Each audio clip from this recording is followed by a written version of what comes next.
that and information objects that reside in one place and that of another.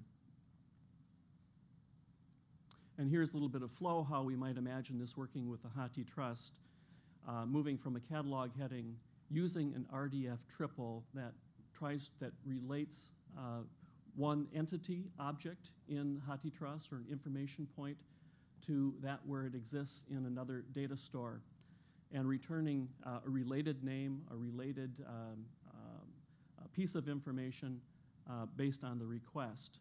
It could be presented back to the user on the fly. It could also be used to enhance records or enhance queries that the user would be conducting within the search engine.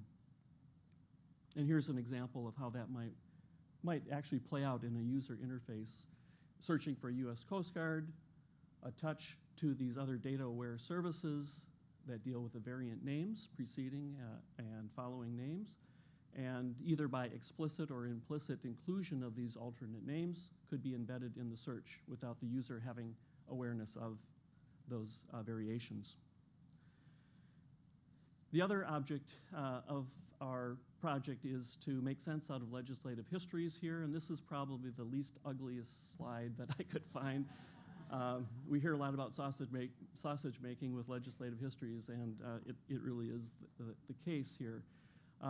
This is a daunting challenge here as we look at the relationships again, and the key to this project is building relationships between information objects, documents, and such. How do we do that with legislative histories? And here's a simplified version of that.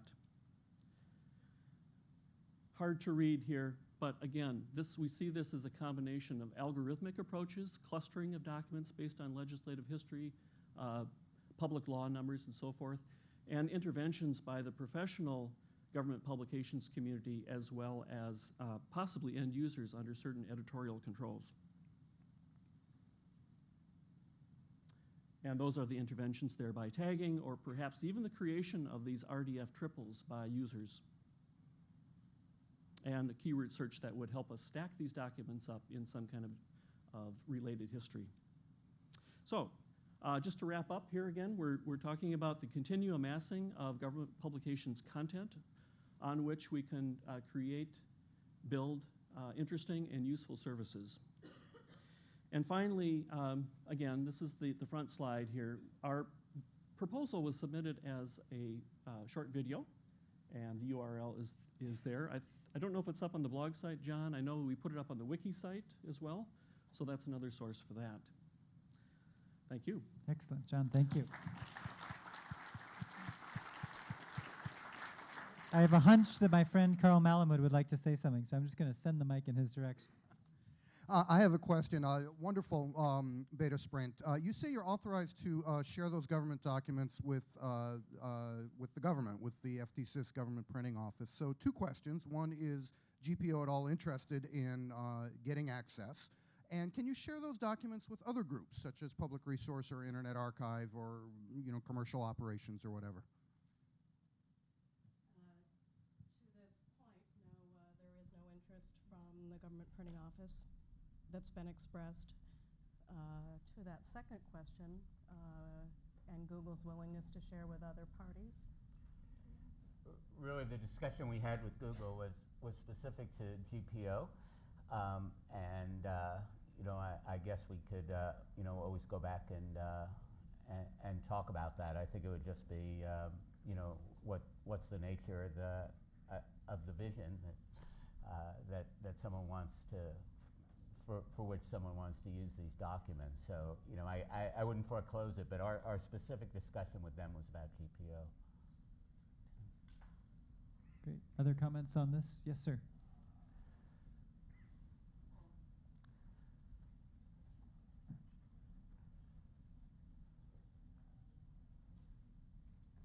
As the mic goes along, I would say that the GPO would be a wonderful partner in this effort overall as well. I'm not sure if there is someone from the GPO here, but we certainly welcome participation.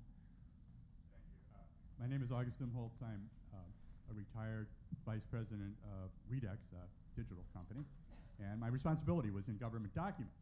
So I just want to comment a little bit on the difficulties that Mark and his colleagues have alluded to.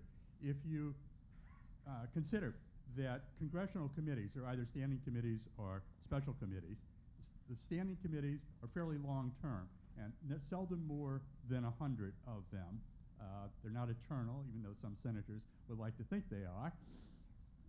But the special committees are a completely different thing, either select committees or special committees. There have been over 6,000 of them in American history so far.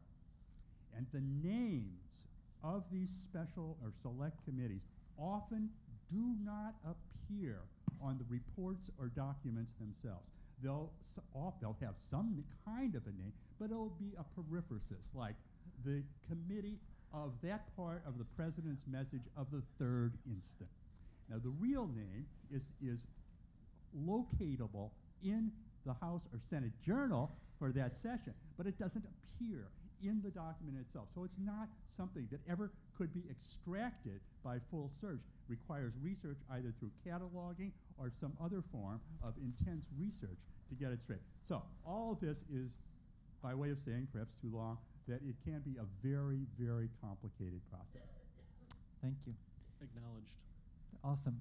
I think we're going to move on, but any response to this, or do we No, just I say think, yes? I think we recognize the complexity of these problems, and in fact, that's what's inspiring us to try to chip away at it with some scalable methodologies here, but fully acknowledged these are very complex information structures, if they exist at all. Fantastic team. Thank you so much.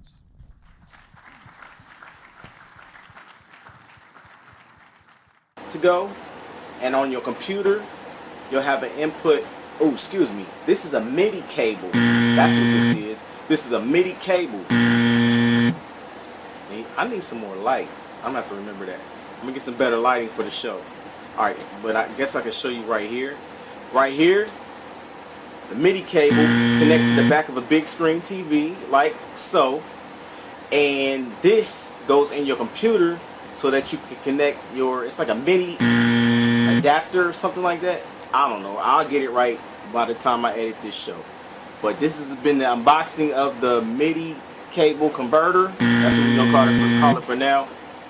Thank you for tuning into the show. Alright, look, check it. If you want to learn how to make money online, go ahead and click the link below. It should be somewhere. It might not be below, somewhere around, or go to www.getmoneywithnike.com.